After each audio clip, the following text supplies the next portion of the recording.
ദൈവത്തിന്റെ അതിപരിശുദ്ധമായ നാമം വാഴ്ത്തപ്പെടുമാറാകട്ടെ. ഞാനോ ലോകാവസാനത്തോളം എല്ലാ നാളും നിങ്ങളോട് കൂടെയുണ്ടെന്ന് വാഗ്ദത്തം ചെയ്ത നസ്രയനായ യേശുവിന്റെ നാമത്തിലുള്ള പ്രഭാത വന്ദനത്തെ ഇന്ന് പകലിലും എൻ്റെ പ്രിയ അഭിഷിക്തന്മാരോടും സഹോദരങ്ങളോടും കൂടപ്പിറപ്പുകളോടും അറിയിക്കുന്നു.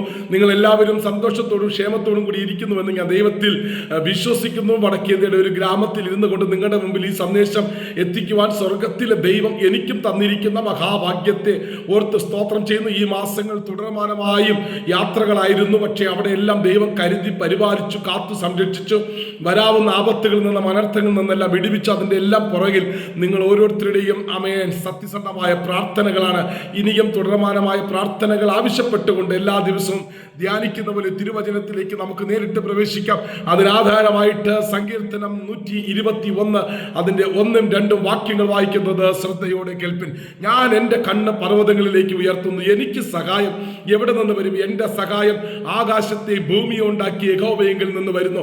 ഇന്ന് പകൽക്കാലം ഈ വിശ്വാസത്തിൻ്റെ പ്രഖ്യാപനം ഞാൻ നിങ്ങളുടെ മുമ്പിലേക്ക് ഇതാ സന്ദേശമായി കൈമാറുമ്പോൾ ഇത് കേട്ടുകൊണ്ടിരിക്കുന്ന പലരും ഒന്ന് സ്കിപ്പ് ചെയ്യരുത്. അവൻ നിങ്ങളുടെ ജീവിതത്തിൽ ഇതേ ഒരു ചോദ്യമില്ലേ? അവൻ പ്രതികൂലങ്ങളുടെയും പ്രയാസങ്ങളുടെയും നിന്ദകളുടെയും പരിഹാസങ്ങളുടെയും അപവാദത്തിൻ്റെയും പുറകിൽ നിൽക്കുമ്പോൾ തന്നെ എല്ലാ വഴികളും അടയുമ്പോൾ, എല്ലാ പ്രതീക്ഷകളും അടയുമ്പോൾ, നിന്റെ ജീവിതത്തിൽ ഒരിക്കൽ പോലും മുൻപിലോട്ട് ഒരു സ്റ്റെപ്പ് വെക്കാൻ കഴിയാതെ നിൽക്കുമ്പോൾ അവൻ ഈ വിശ്വാസത്തിന്റെ പ്രഖ്യാപനം നടത്തുവാൻ എനിക്കും നിങ്ങൾക്കും കഴിഞ്ഞാൽ ദൈവം നമുക്ക് വേണ്ടി അത്ഭുതങ്ങൾ ചെയ്യുമെന്ന് എത്ര പേർ വിശ്വസിക്കുന്നുണ്ട്? വിശ്വാസത്തിന്റെ പ്രഖ്യാപനം എൻ്റെ നാവിൽ നിന്ന് പുറത്തു വരുമ്പോൾ ദൈവിക അത്ഭുതങ്ങളുടെ കലവറകൾ ദൈവം തുറക്കുന്നു എന്ന് എത്ര പേർ വിശ്വസിക്കുന്നുണ്ട്?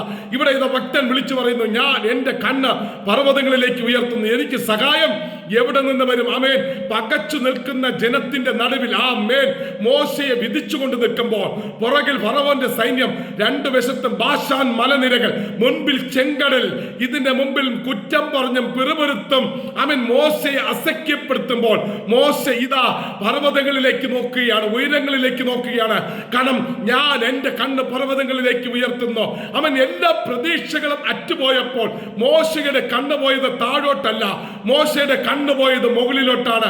കഴുകന്റെ കണ്ണ് എപ്പോഴും മുകളിലോട്ടാണ്, കാക്കയുടെ കണ്ണ് എപ്പോഴും താഴോട്ടാണ്.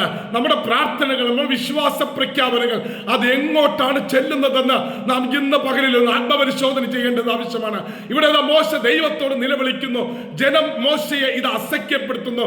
പുറകിൽ നിന്നും ഇതാ ഫറവോന്റെ സൈന്യം അടുത്തുകൊണ്ടിരിക്കുന്നു. ആർത്തുലമ്പുന്ന ആമേൻ ചെങ്കടൽ ഇതാ ആമേൻ നിലവിളിക്കുന്നു. ഇതിന്റെ നടുവിൽ നിന്നുകൊണ്ട് ഇതാ മോശയുടെ നിലവിളി കേട്ട് ദൈവം ആമേൻ വിളിച്ചു പറയുന്നു, നീ ഇപ്പോൾ പ്രാർത്ഥിക്കേണ്ട സമയമല്ല, നിന്റെ കയ്യിലിരിക്കുന്ന വടി നീട്ടുക, വടി നീട്ടുക എന്ന് കൽപ്പിക്കുകയാണ്. വിശ്വാസത്തിന്റെ വടി ഇന്ന് പകൽക്കാലം നീട്ടുവാൻ നീ തയ്യാറായാൽ നിന്റെ മുമ്പിൽ നിൽക്കുന്ന ചെങ്കടൽ അവൻ വഴിമാറുക മാത്രമല്ല, ആ ചെങ്കൽ പാതയിലൂടെ നിന്നെ വഴി നടത്താൻ സർവശക്തനായ ദൈവം നിന്റെ കൂടെയുണ്ടെന്ന് എത്ര പേർ വിശ്വസിക്കുന്നുണ്ട്? അങ്ങനെയെങ്കിൽ ആ ഭക്തൻ വിളിച്ചു പറയും, ഞാൻ എൻ്റെ കണ്ണ് പർവ്വതങ്ങളിലേക്ക് ഉയർത്തുന്നു, എനിക്ക് സഹായം എവിടെ നിന്ന് വരും?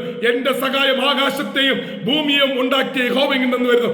പകച്ചു നിൽക്കുന്ന അവൻ പ്രയാസപ്പെട്ട് നിൽക്കുന്ന അവൻ ഒരു മുന്നോട്ട് സ്റ്റെപ്പ് വെക്കാൻ കഴിയാതെ നിൽക്കുന്ന ആരെങ്കിലും എന്നെ കേൾക്കുന്നുണ്ടെങ്കിൽ, പ്രിയ സഹോദര സഹോദരി അഭിഷിക്തന്മാരെ, കൂടപ്പറപ്പേ, നിങ്ങളുടെ കണ്ണുകൾ എപ്പോഴും പർവ്വതങ്ങളിലേക്ക് ഉയർന്നിരിക്കട്ടെ.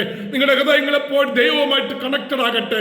വിശ്വാസത്തിന്റെ പ്രഖ്യാപനം വിളിച്ചു പറയുന്ന നാവുകൾ നിങ്ങളുടെ മുമ്പിൽ രൂപപ്പെടുമ്പോൾ അത്ഭുതത്തിന്റെ കലവറകൾ സ്വർഗം ഇന്ന് പകലിൽ തുറക്കുമെന്ന് എത്ര പേർ വിശ്വസിക്കുന്നുണ്ട്? അങ്ങനെ ചില വിശ്വാസത്തിന്റെ വഴികൾ തുറക്കുന്ന ദിവസങ്ങളാക്കി ദൈവം മാറ്റട്ടെ എന്ന് ആത്മാർത്ഥമായി പ്രാർത്ഥിച്ചുകൊണ്ട് കുലുങ്ങാത്ത സിയോൻ പർവ്വതം പോലെ നിലനിൽക്കുവാൻ നിങ്ങളെ ആഹ്വാനം ചെയ്തുകൊണ്ട് നിർത്തുന്നു. May God bless you. Jesus loves you. God be with you. ദൈവത്തിൽ ആശ്രയം വെക്കുന്ന ഒരു ക്രിസ്തീയ ജീവിതം. ആമേൻ.